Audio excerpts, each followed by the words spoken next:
శ్రీమాత్రే నమ. జయ గురు దత్తాత్రేయ నమ. ఈ వీడియోలో మనం మార్చి 16వ తారీఖు నుంచి 31వ తారీఖు మధ్యలో జరగబోయే పక్ష ఫలితాలు కుంభరాశి వారికి ఏ విధంగా ఉంటాయి అన్న విషయాన్ని మనం పరిశీలిద్దాం. కుంభరాశి వారు ఏ విషయంలోనా సరే వాళ్ళు ఇతరుల కొరకు ఎక్కువగా ఆలోచిస్తూ ఉంటారు. వీరికి ఒక పదవి వచ్చినా, ఒక అధికారం వచ్చినా దాన్ని ఉపయోగించుకొని సొంత వారికి కాకుండా సంబంధం లేని మనుషుల్ని చేరదీసి వాళ్ళని నమ్మి వాళ్ళ చేతిలో మోసపోవడం జరుగుతుంది.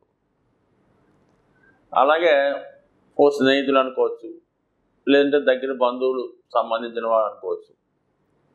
వాళ్ళు ఏదో ఖాళీగా ఉన్నారు, ఇబ్బంది పడుతున్నారంటే వాళ్ళకి ఏదో అప్పు ఇప్పించి ఏదో చిన్న వ్యాపారం పెట్టించడం, లేదంటే ఇతను చేస్తున్నటువంటి వ్యాపారంలో వాళ్ళని తీసుకొచ్చి వాళ్ళని చేర్చడం జరుగుతూ ఉంటుంది. అయితే ఎవరైతే ఇతను చేరదీసాడో వాళ్ళే ఈ జాతకుడికి నష్టపరచడం. ఒకవేళ ఇతను అప్పు ఇప్పించి వ్యాపారం పెడితే శుభ్రంగా దివాలా తీసి ఆ అప్పు ఇతను కట్టవలసి రావడం, తనకు సంబంధం లేని ఇబ్బందుల్లో రుణాల్లో జాతకుడు ఇరుక్కోవడం జరుగుతూ ఉంటుంది.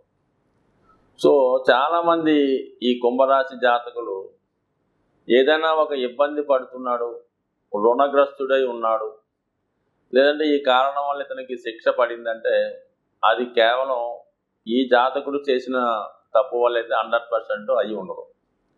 ఇతరులు చేసినటువంటి తప్పులకి ఇతను బాధ్యుడు అవడం కానీ, ఇతరులు డబ్బు ఎగ్గొట్టడం వల్ల ఇతను కట్టడం కానీ జరుగుతూ ఉంటుంది.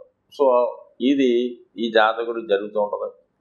ఒకసారి జరిగిన మళ్ళీ మళ్ళీ అదే తప్పు చేస్తూ ఉంటాడు ఈ రాశిలో ఉన్నటువంటి జాతకులు.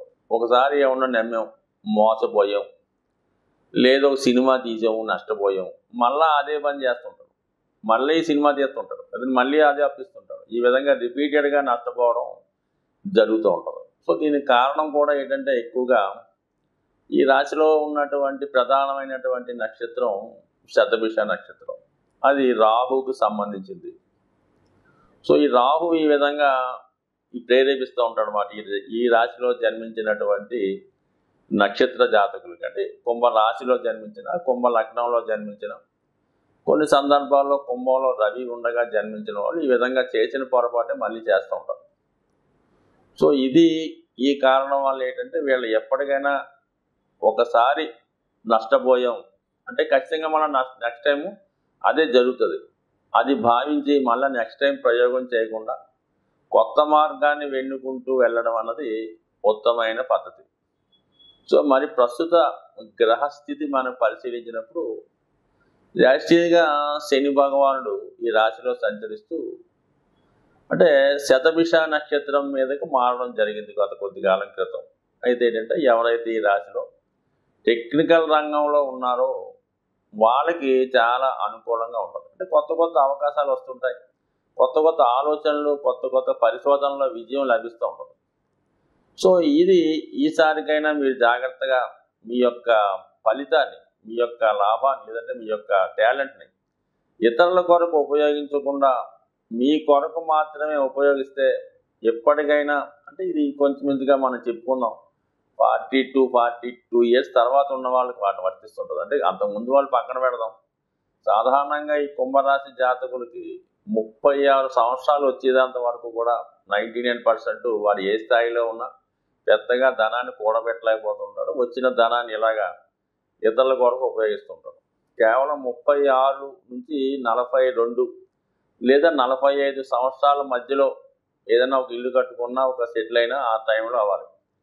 ఇంకా 45 కూడా దాటిందంటే వాడి జీవితంలో వాడు బాగుపడడం అనేది వాడు ఏం చేయలేము అన్నమాట. సో ఇప్పటికైనా ఈ విధంగా 45, 42 దాటిన వాళ్ళు ఇప్పటికైనా కళ్ళు తెరిచి పరోపకారం మాని మీ కొరకు, మీ సంతానం కొరకు ఆలోచిస్తేనే ఫ్యూచర్ మీకు అనుకూలంగా ఉండే అవకాశం ఉన్నది. కాబట్టి జాగ్రత్తగా పరిశీలించండి. ఇప్పుడు ఈ జన్మశని మరి ఇంకా కొంతకాలం పాటు మిమ్మల్ని ఇంకా ఇబ్బంది పెడుతూ ఉంటుంది. కాబట్టి జాగ్రత్తగా నిర్ణయం తీసుకుంటే మంచి ఫలితాన్ని ఇవ్వడం జరుగుతూ ఉంటుంది. సో దాని తర్వాత ఏంటంటే శుక్రుడు ఈ రాశికి యోగకారకుడు. అటువంటి శుక్రుడు రాశిలో జన్మించి రాశిలోకి రావడం జరిగింది. అంటే స్త్రీలకి, ఈ రాశిలో ఉన్నటువంటి స్త్రీలకి ఉపాధి అవకాశాలు, ఉద్యోగ ప్రయత్నాలు ఫలించే అవకాశం ఉండదు. సో జన్మత ఎవరి జాతకంలో శని శుక్రులు కలిసి ఉంటారో వాళ్ళకి ఈ సమయంలో స్త్రీ వల్ల లాభం కలిగే అవకాశం ఉంది. అంటే స్త్రీ వల్ల లాభం అంటే తల్లి కావచ్చు, అక్క కావచ్చు, వదిన గారు కావచ్చు, ఇంకొక ఎవరన్నా బయట వారన్నా అవచ్చు. వాళ్ళు మీ యొక్క కష్టాన్ని చూస్తే మీకు సహకరించే ప్రయత్నం చేయడం జరుగుతూ ఉంటుంది. సో ఆ సహకారాన్ని మీకు ఏదో విధంగా ఉపయోగపడే అవకాశం ఉంది కాబట్టి దాన్ని ఉపయోగించుకోవడం మంచిది. అదే స్త్రీలకైతే ఉద్యోగ అవకాశాలు రావడం జరుగుతూ ఉంటుంది. సో వివాహానికి సంబంధించిన విషయాల్లో కూడా ఏవైనా ఇబ్బందులు, చికాకులు ఉంటాయి. అవి ఈ సమయంలో మీకు న్యూట్రల్ అయ్యే అవకాశం ఉంది. అంటే కుజుడు కూడా అక్కడ చేరాడు. దశమాధిపతిగా ఉన్నటువంటి కుజుడు, పంచమాధిపతిగా ఉన్నటువంటి శుక్రుడు, అంటే ఈ రెండు కలిసి ఉండడం వల్ల లక్ష్మీ విష్ణు స్థానాలు కలపడం ఒక ఆర్థిక పరంగా ఒక ధనయోగాన్ని, ఒక రాజయోగాన్ని ఏర్పడడం జరిగింది. అవి లగ్నంలో ఏర్పడడం వల్ల ఖచ్చితంగా జాతకుడికి అటు అమ్మవారి అనుగ్రహం, అటు అయ్యవారి అనుగ్రహంతో ఖచ్చితంగా ఆర్థిక పరమైనటువంటి సమస్యల నుంచి గట్టెక్కే అవకాశం ఉంది. సో ఇక్కడ శుక్రుడు ఈ రాశి వారికి యోగకారకుడు కాబట్టి స్త్రీ ద్వారా మీకు మీ యొక్క సమస్యల నుంచి బయటపడే అవకాశాలు 100% ఉన్నాయి. గతంలో కన్నా కొంత సౌఖ్యాన్ని అనుభవించే అవకాశం ఉంది. ఏదైనా ఒక గృహ లాభం రావచ్చు, ఒక వాహన లాభం కలగవచ్చు, లేదంటే ఒక కంఫర్టబుల్ ప్లేస్లో మీరు స్టే చేయొచ్చు. ఏదైనా ఒక మంచి అనుభవాన్ని ఈ రాబోయే సమయంలో మీరు అనుభవించే అవకాశం ఉంది. ఇక 3వ స్థానంలో గురువు ఒక మంచి మార్గదర్శకుడు మీ జీవితాన్ని దారి చూపడం జరుగుతుంది. ఆ దారిలో నడుపుతూ మీకోసం మీరు ఆలోచిస్తే ఇక నుంచైనా మీ జీవితం చక్కదిద్ది సమకూరే అవకాశం ఉంది. సాధారణంగా ఈ గోచార ఫలితాలని ఫాలో అవుతున్న వాళ్ళు కొన్ని సందర్భాల్లో ఈ గ్రహాల యొక్క స్థితిరీత్యా కొన్ని రాజయోగాలు ఏర్పడుతుంటాయి, కొన్ని పాపయోగాలు ఏర్పడుతుంటాయి, కొన్ని సర్పయోగాలని, పితృదోషాలని ఏర్పడుతూ ఉంటాయి. ఈ దోషాలు జాతకుడి మీద అందరి మీద ప్రభావం చూపించాలనే అవకాశం ఏమీ ఉండదు. ప్రస్తుతానికి ఈ పక్షంలో ఈ రవి రాహు కలిసి ఉండడం వల్ల ఒక విధమైనటువంటి ఇది పితృదోషం అంటారు, ఒక విధంగా సంతాన దోషం. అంటే రవి ఏ కారకత్వాలు వహిస్తాడు? రవి తండ్రి కారకుడు, రాహుతో కలిసాడు, అందుకని పితృదోషం. రవి సహజ పంచమాధిపతి, సంతాన దోషం. అంటే ఏదైనా సంతానం కలిగే విషయంలో ఇబ్బందులు, అలాగే ప్రెగ్నెన్సీతో ఉన్నటువంటి అమ్మాయిలు ఎవరన్నా ఉంటే వాళ్ళు జాగ్రత్త తీసుకోవడం. అంటే ఇది సహజంగా అందరి మీద ప్రభావం చూపిస్తూ ఉంటుంది. రవి ఆత్మకారకుడు, రాహుతో కలిసి ఉన్నాడు, అది జాతకుడికి వ్యసనాల మీద ఆసక్తి కలగడం, ఇండివిజువల్గా బ్లేమ్ కలగడం జరుగుతూ ఉంటుంది. సో ఈ విధంగా అదేవిధంగా మరి ఈ పక్షంలో శుక్రుడు శనితో కలిసి ఉన్నాడు. శుక్రుడు స్త్రీ గ్రహం కాబట్టి, శని వృత్తికారకుడు కాబట్టి సహజంగా జాతకంతో సంబంధం లేకుండా స్త్రీలకి ఉద్యోగ అవకాశాలు పెరుగుతూ ఉంటాయి. వాళ్ళకి మంచి అవకాశాలు, వాళ్ళ పరిశ్రమలు ఇంప్రూవ్మెంట్ అవ్వడం, వివాహాలు జరగడం. అంటే కొద్దిగా శని అటు వివాహానికి ఇస్తూ ఉంటాడు, అటు ఉద్యోగాన్ని ఇస్తుంటాడు, జీవనోపాధి ఇస్తూ ఉంటాడు. ఏదైనా శుక్ర గ్రహం శని గ్రహం మిత్రులు అవ్వడం వల్ల ఇది స్త్రీలకి చాలా ఉపయోగపడే అవకాశం ఉంటుంది. కాబట్టి ఇది ఏ రాశి అయినా సంబంధం లేదు, కంపల్సరీగా ఈ శుక్రుడు శని కలిసి ఉన్నప్పుడు స్త్రీలకి ఉద్యోగ ఉపాధి అవకాశాలు లభిస్తాయి. అలాగే గురువు అందరి యొక్క జ్ఞానానికి, వాళ్ళ యొక్క పవిత్రతకి కారణం అవుతుంటాడు. ఇటువంటి గ్రహంతో కలలేదు. అందరూ చాలా నిజాయితీగా నియమంగా ఉంటారు, దైవాన్ని పూజిస్తూ ఉంటారు. ఏ క్షేత్రంలో అయినా ఏ పర్వదినంలో అయినా విపరీతంగా జనం అక్కడికి వెళ్తూ ఉంటారు. ఉదాహరణకు మరి మన శివరాత్రి అనుకుందాం, లేదంటే సమ్మక్క సారక్క అనుకుందాం, చాలా విపరీతంగా ఆదరిస్తూ ఉంటారు ధార్మిక కార్యక్రమాలు. ఇవి అందరి మీద కూడా ప్రభావం చూపిస్తూ ఉంటాయి.